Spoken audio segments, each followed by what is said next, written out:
Liliwanagin ko lang, as always, hindi po chismis ang basihan ng mga aligasyong ito. Galing sa COA at DTI mismo ang mga dokumentong nakalap namin sa investigasyong ito. Wala silang lusot dito. Naipakita natin ang isa na namang paraan kung paano mangurakot sina Duterte at Bongo. Sa iba't ibang ahensya ng gobyerno ay meron pa silang iba't ibang pinagkakakitaan. Ito ang pangako ko. Basta pag nawala na sila sa pwesto, ipa-file namin ang mga kasong plunder kina Duterte at Bongo base dito sa mga government documents na ito.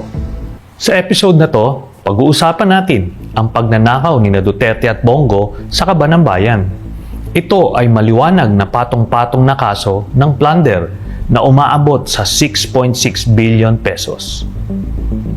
Noong 2018 ay naglabas ang PCIJ at Rappler ng report na nakakuha ng government contracts amounting to billions of pesos ang mga construction companies ng tatay at half-brother ni Bongo. Lahat ng mga projects na to, take note, ay sa Davao Region lang. Dahil dito, nagpasa ako ng Senate resolution para imbestigahan ito. Humingi ako ng mga dokumento sa DTI at COA para mapag-aralan kung totoong may mga anomalya sa mga transaksyong ito. Ito ang mga nakita ko. Base sa records ng DTI, ang CLTG Builders ay pagmamay-ari ni Mr. Desiderio Lim na tatay ni Bongo. By the way, ang CLTG ay initials din ng buong pangalan ni Bongo na Christopher Lawrence Tesoro Go. Ang Alfrego Builders and Supply naman, ayon din sa DTI, ay pagmamay-ari ni Alfredo Amero Go. Siya ang half-brother naman ni Bongo. Base sa mga COA documents, nakakuha ng 125 projects ang CLTG mula March 25 hanggang May 2018 na umaabot sa 4.89 billion pesos ang halaga. In 2017 alone, nakakuha ng 27 projects ang CLTG worth 3.2 billion pesos. Again, lahat ng projects na ito ay located sa Davao City or Davao Region lamang. Ang ilan sa pinakamalalaking kontrata ng CLTG ay nagkakahalagang 251.7 million pesos, 208.8 million pesos, 187.9 million pesos, 182 million pesos, at 177 million pesos. Lahat pang road widening. Ang Alfrego Builders naman, ayon sa COA, ay nakakuha ng 59 projects from June 2007 to July 2018, amounting to 1.74 billion pesos. In 2018 alone, nakakuha ang Alfrego Builders ng 23 projects amounting to 1.3 billion pesos. At gaya ng CLTG, lahat ng projects ng Alfrego Builders ay located sa Davao City or Davao Region lamang.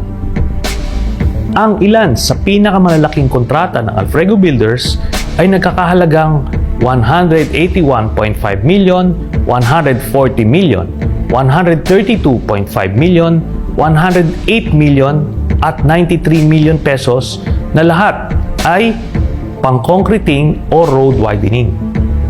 Pag itotal ang mga projects na nakuha ng tatay at half-brother ni Bongo, ito ay aabot sa 6.6 billion pesos.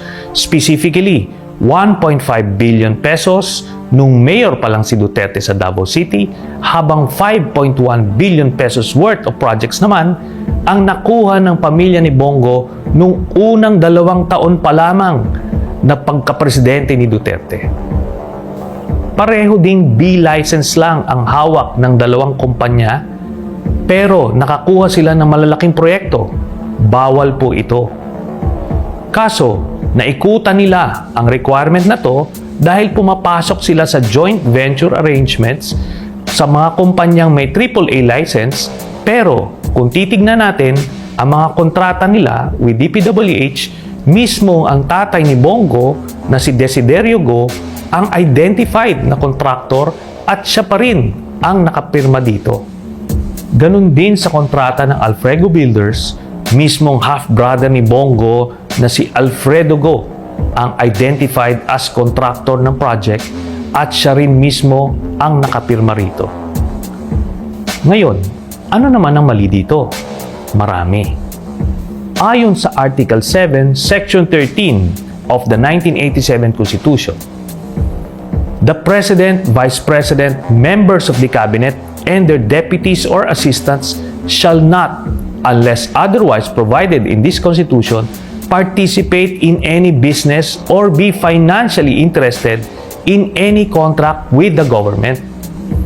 Ayon naman sa Republic Act 7080 or mas kilala sa tawag na Plunder Law, ang crime na plunder ay identified as any public officer who, by himself or in connivance with members of his family, relatives by affinity or consanguinity, business associates, subordinates, or other persons, amasses, accumulates, or acquires ill-gotten wealth through a combination or series of overt or criminal acts in the aggregate amount of 50 million pesos shall be guilty of the crime of plunder and shall be punished by reclusion perpetua.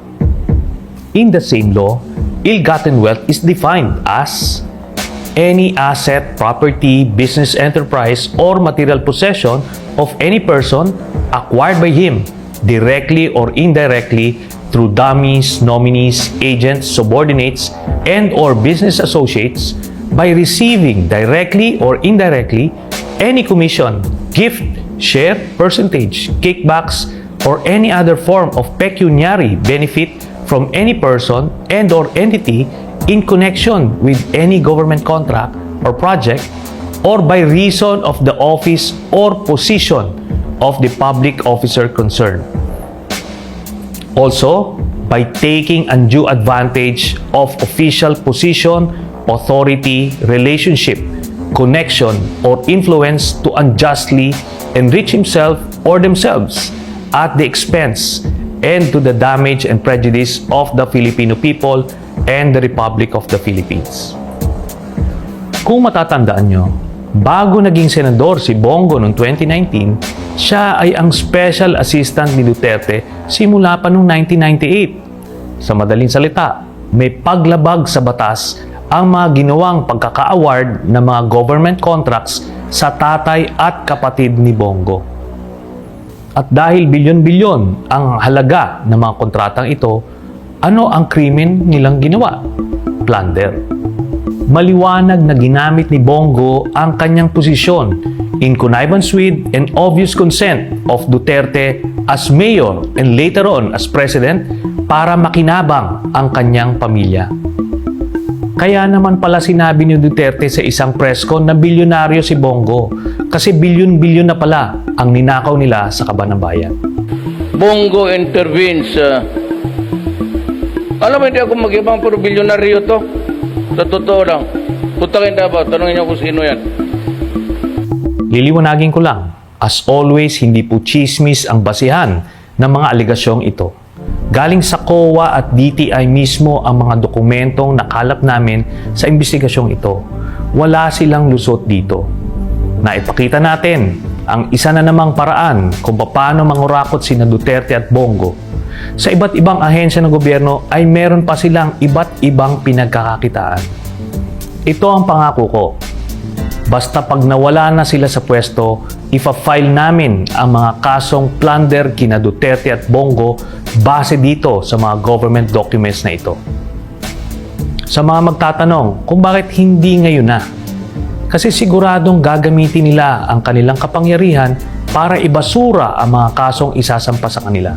Hayaan nyo, konting antay na lang naman.